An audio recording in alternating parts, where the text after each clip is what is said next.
Baruch Hashem, Simcha Dov continues to be doing well. We've been able to be home and not return to the hospital since before Pesach. However, he continues to be fighting something.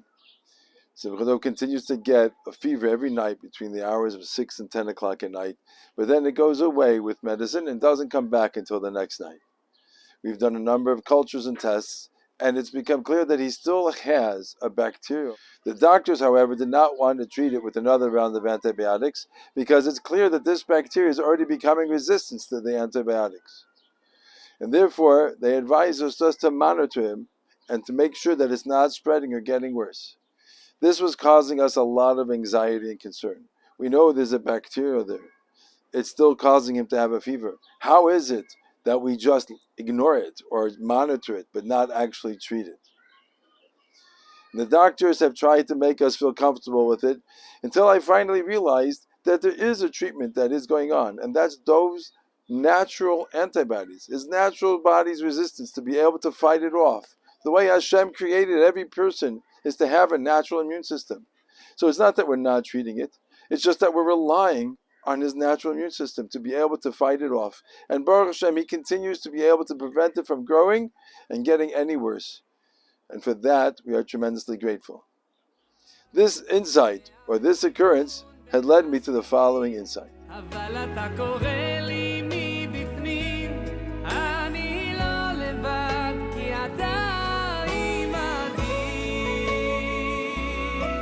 The Gemara in Bracha says, that a person should always have his Yetzer Tov conquer and fight with his Yetzer Hara. If that is sufficient, that is good. But im lav, if he finds the Yetzer Hara is overcoming and the temptations for something is overcoming his ability to resist, then yasik b'Torah. He should learn Torah. If that is sufficient, mutav, that's good. Im lav, yikra krishma. Then he should read krishma.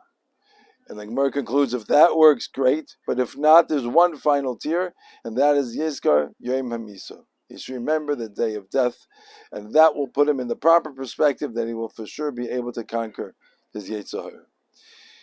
The famous question is, why not just jump to Yizkar Yom HaMisa every time? Why go through the process? Why not go right away for the big guns? My Yeshiva Leibach Zatzal used to explain, because a person should really not rely on the big guns in order to overcome it. It's more natural if you do it with just your Yetzer Tov. And then you can reserve the big weapons for when you have a big challenge. And if you were to use already Yom HaMisa right away, then when you came to a bigger challenge, it would be less effective. It occurred to me that that's very similar to what we're talking about over here with Simcha Dov's bacteria that he's fighting. If we continue to use the tools or the antibiotics that are available to us, then we will weaken our ability to fight another infection in the future. What is remarkable about this Gemara, besides for teaching us how to overcome the Yetzer Hara by using Torah or davening, etc., is its initial assertion that we are able to overcome the Yetzer Hara just because we are connected to Hashem. Similar to a person's immune system is able to overcome the infections without any use of antibiotics, so too we have a connection, a spiritual immune system that is able to overcome the Yetzer Hara, and that is our connection to our Creator. As we are Hashem's creations, we are Hashem's children, and that alone is enough to overcome many temptations. May this recognition indeed help us foster a healthy and proper connection to Hashem, and then the Torah and the Avodah and the Tefillos that we do will all help that natural connection grow and become stronger and stronger. And the mitzvah Hashem will be zoichet to be able to daven to Hashem and see all the Yeshuas and the Refuahs and the Gulos that we are all seeking. And may it usher in a time where we will have peace, health, tranquility, a good parnasa, and all of the things that we seek.